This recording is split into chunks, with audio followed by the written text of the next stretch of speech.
Hey guys, it's time to review the hotly anticipated Spider-Man film, No Way Home.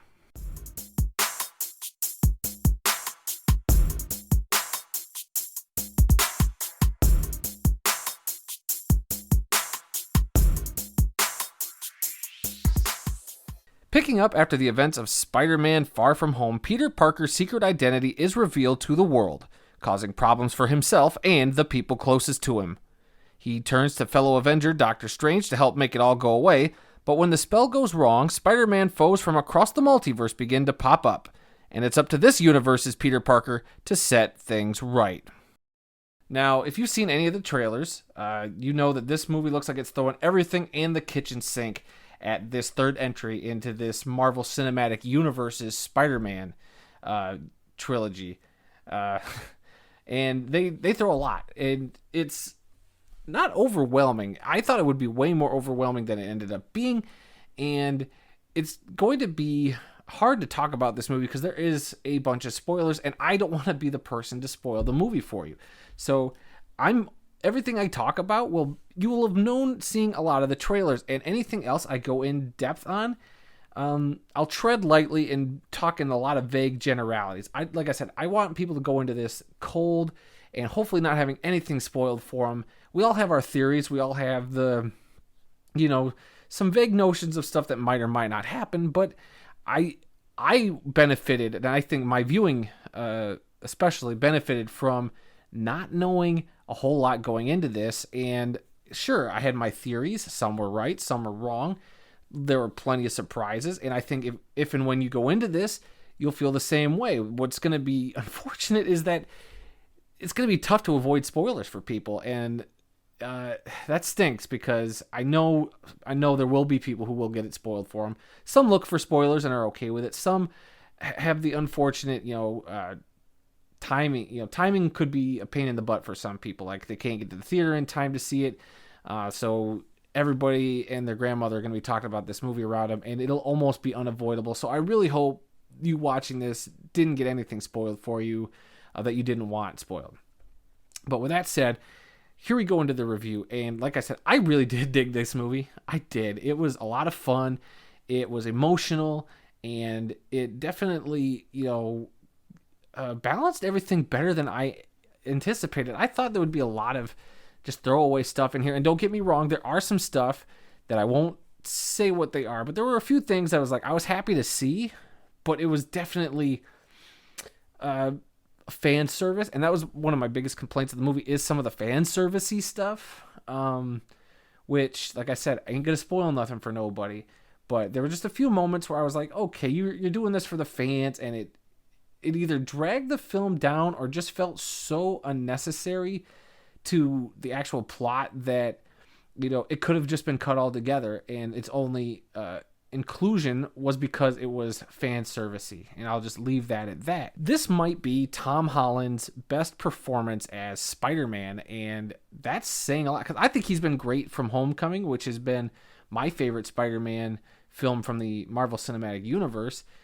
And from that point, he joined in Civil War into now, so he's been in the Avengers movies since then.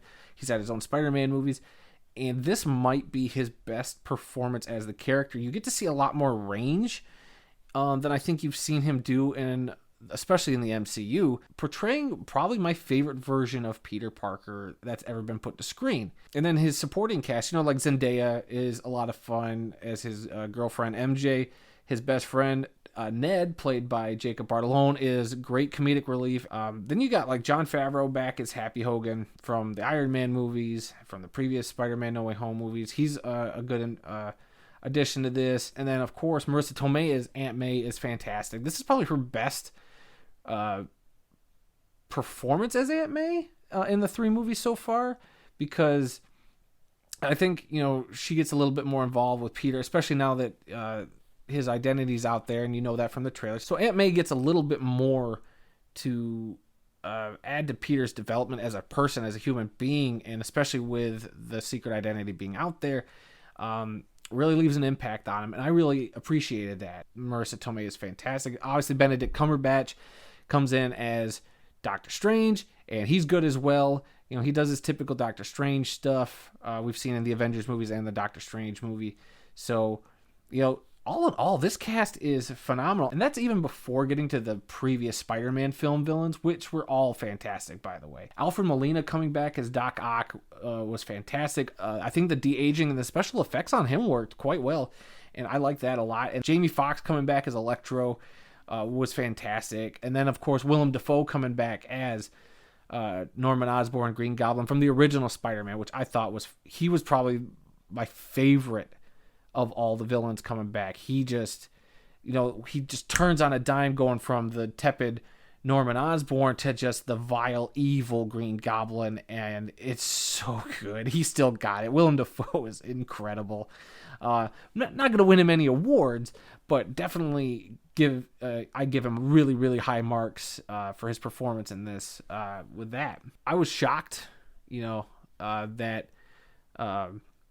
they got away with what they got away with, that they could bring in these old villains and, make it work. And that's, all I wanted was, I just wanted it to work. I didn't need much, and they did. They made it work. And then, oh my God,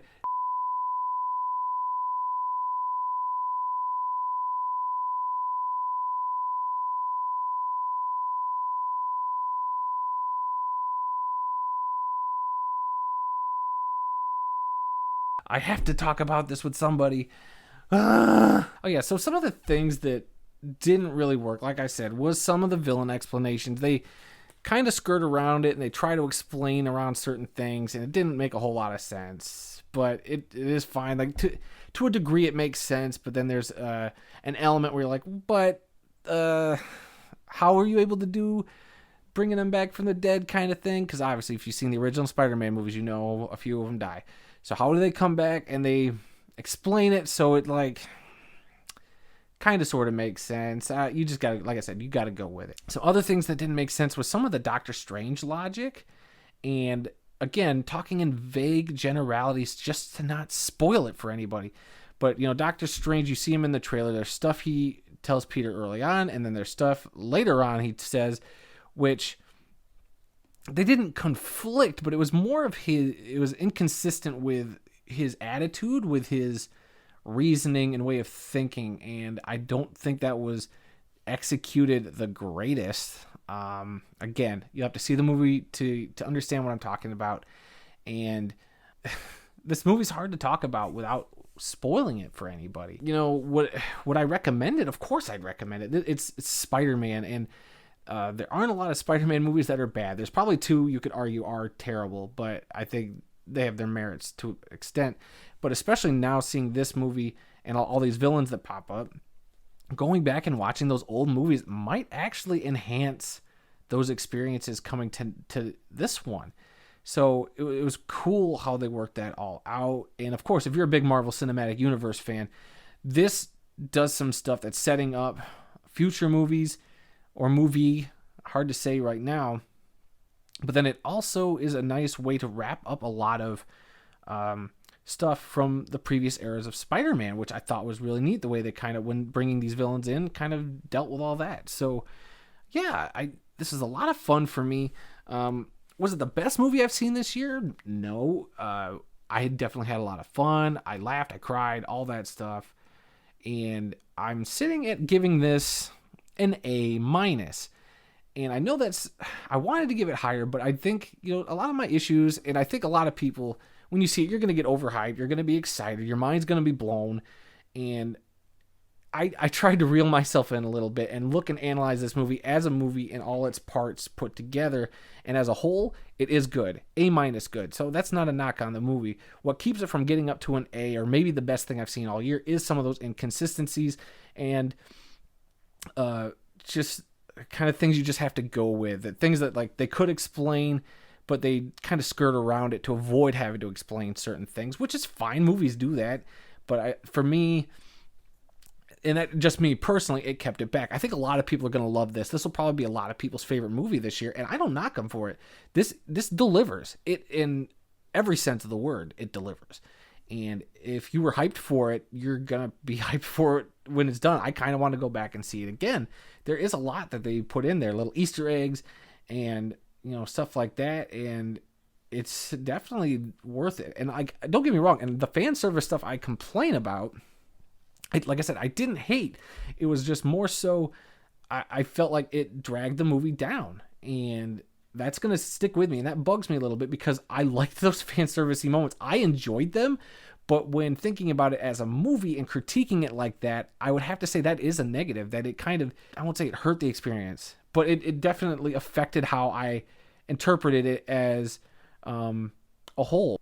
Just for me, in breaking it down, it did slow it down a bit.